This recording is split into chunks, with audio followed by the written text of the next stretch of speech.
అసలే fertilisers, chemicals ద్వారా పండిన పంటలు, ఆహార పదార్థాలు తింటున్నామంటే ఇప్పుడు జనం పాలిట కల్తీ కూడా మరో శాపంగా మారుతుంది. ఉదయం పిల్లలకు తాగించే పాల దగ్గర నుంచి అన్ని ఆహార పదార్థాలను కేటుగాళ్లు కల్తీ చేసేస్తున్నారు.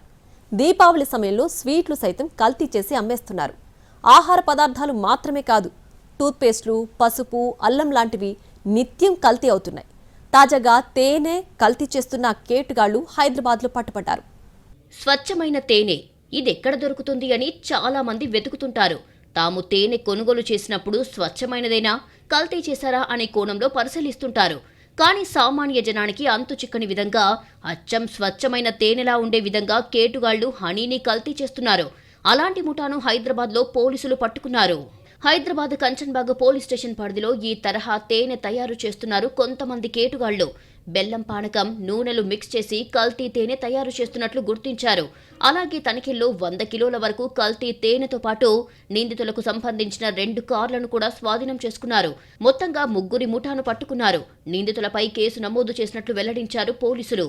కల్తీ తేనెను గుర్తించడం కష్టమనుకుని చాలా మంది పరీక్షించడం కూడా మానేస్తున్నారని పోలీసులు చెబుతున్నారు. తేనె కొనుగోలు చేసేటప్పుడు మొట్టమొదటి గుర్తేంటంటే స్వచ్ఛమైన తేనెకు ఎక్స్పైరీ డేట్ ఉండదు. ఒకవేళ ప్యాక్ పై ఎక్స్పైరీ డేట్ వేశారంటే ఖచ్చితంగా కల్తీ తేనె అని అర్థం. అలాగే తేనెను శుభ్రమైన నీళ్లున్న గ్లాసులో వేసినట్లయితే ఆ తేనె చుక్క కిందికి అలాగే వెళ్లి స్థిరపడితే దాన్ని స్వచ్ఛమైన తేనెగా గుర్తిస్తారు. లేదంటే నీటిలో కరిగిపోయిందంటే కల్తీ తేనె అని నిపుణులు చెబుతున్నారు. సో తేనె కొనుగోలు చేసేటప్పుడు అలర్ట్గా ఉండాలని పోలీసులు సూచిస్తున్నారు.